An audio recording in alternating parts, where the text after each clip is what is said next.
हमारी संस्कृति, हमारे संस्कार सदा रहें हमारे साथ। सब्सक्राइब करें तिलक।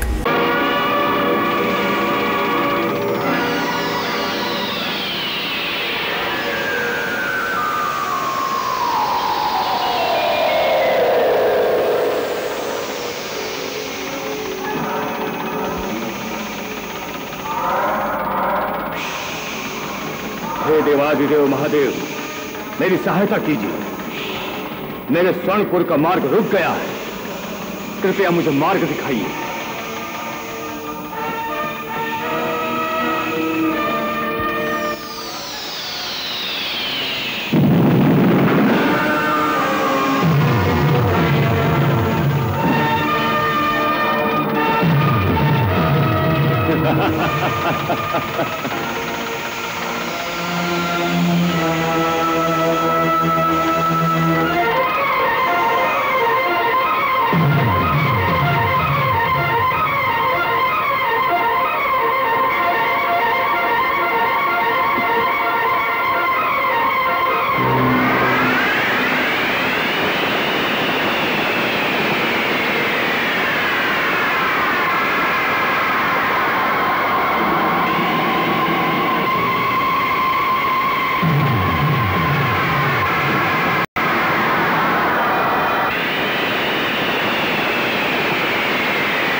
देवादिदेव शिवशंकर, मैं स्वर्णपुर द्वारा सुरगंगा जा रहा हूं। मेरी और स्वर्णपुर की रक्षा आप ही को करनी होगी प्रभु।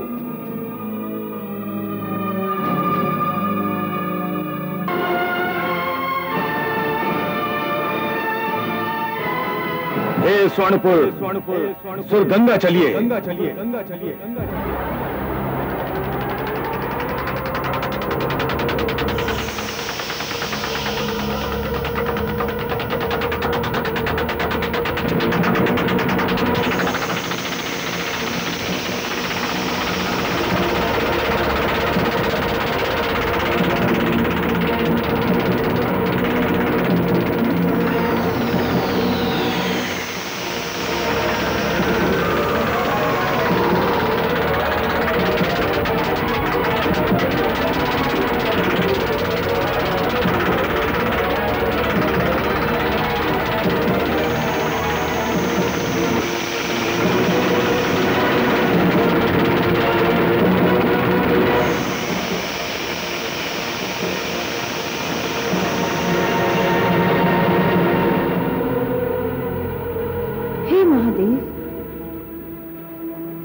ये आपने क्या किया? आप तारकाक्ष जैसे दुराचारी असुर की रक्षा करेंगे? तारकाक्ष मेरा भक्त है देवी। भक्त है तो क्या आप उसे सृष्टि के विकास में बाधाएं डालने की अनुमति देंगे? उसे सूरगंगा में आने से रोकेंगे नहीं? हे ब्रह्मई, पाप नाशनी गंगा, असुरों की बाधाएं सृष्टि के सृजन को रोकती नहीं, फैलाती हैं। वो कैसे महादेव? यदि असुर बाधा नहीं डालते तो सृजन एक ही दिशा में होता। उनके द्वारा की गई बाधाओं के निर्माण के कारण ही सृजन सभी दिशाओं में हो रहा है देवी।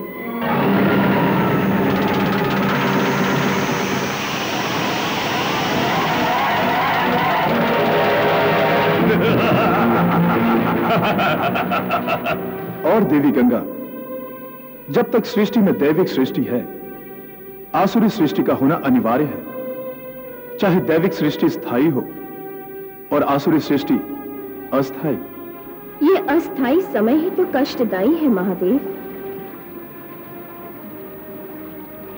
अब ये तारकाक्ष का सूरगंगा में आना भले ही अस्थायी हो, किंतु उसका कार्तिकेय का अपहरण करके उसे ले जाना, जो आपके आशीर्वाद से वो ले जाएगा, ये विचार ही कितना कष्टदायी है। आप ये सब क्यों करते हैं महादेव? तारकासुर को यह सिद्ध करने के लिए कि मृत्यु पर विजय कोई नहीं पा सकता।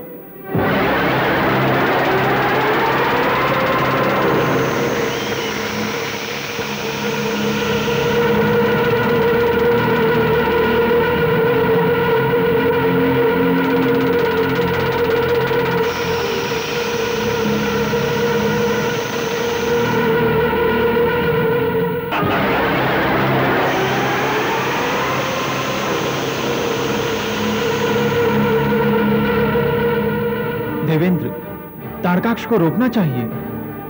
हम तारकाक्ष को नहीं रोक पाएंगे। क्यों नहीं रोक पाएंगे? क्योंकि तारकाक्ष को स्वयं महादेव जी का वरदान है।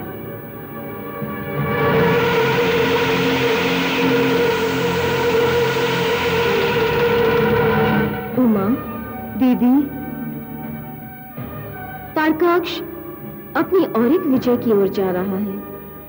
विजय की ओर नहीं, विनाश की ओर जा रहा है दीदी।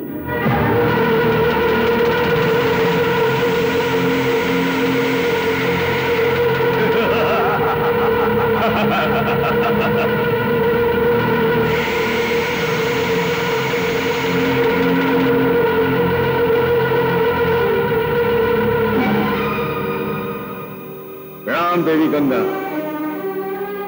कल्याण मस्तु। अब तो कल्याण ही कल्याण है देवी। गंगा मैया, मैं असुरराज तारकासुर का पुत्र तारकाक्ष शिवपुत्र को लेने आया हूं। कृपया शिवपुत्र को मेरे अधिकार में दे दीजिए।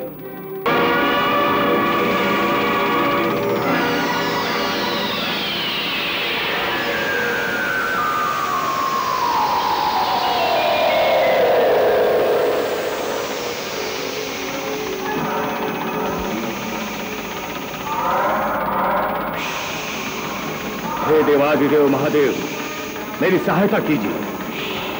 मेरे स्वर्णपुर का मार्ग रुक गया है, कृपया मुझे मार्ग दिखाइए।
स्वर्णपुर चलिए।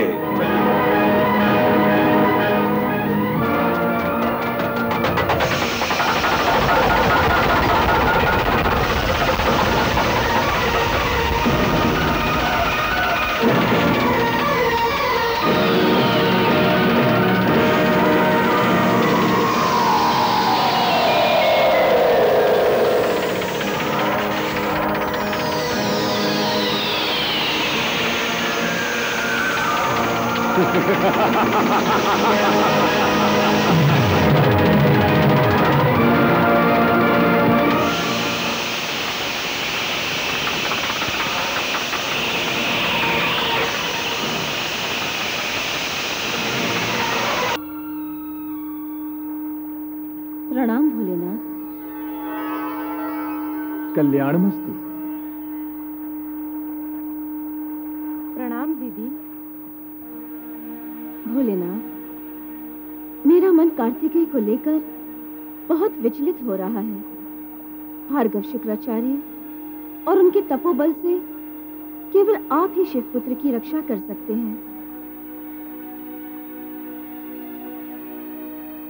उमा, वैसे तो भार्गव शुक्राचार्य को अपने अंदर धारण करने से वो आप दोनों का पुत्र ही हो गया है, और शिवपुत्र होने से भार्गव को महाकाल से अभय भी प्राप्त है।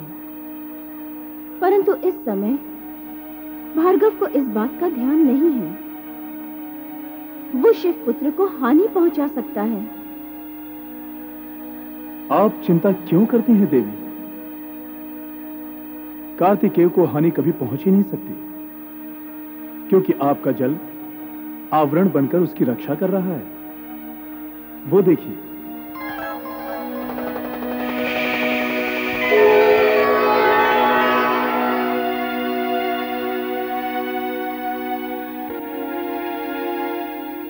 बात समझ में आई देवी?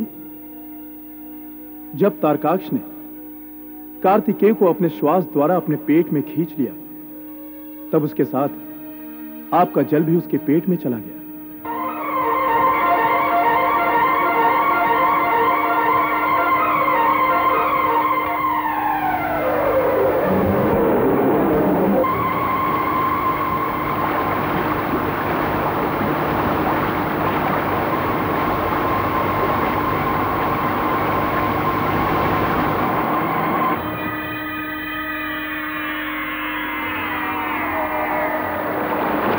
अब यही जल कार्तिकेय का सुरक्षा कवच है देवी।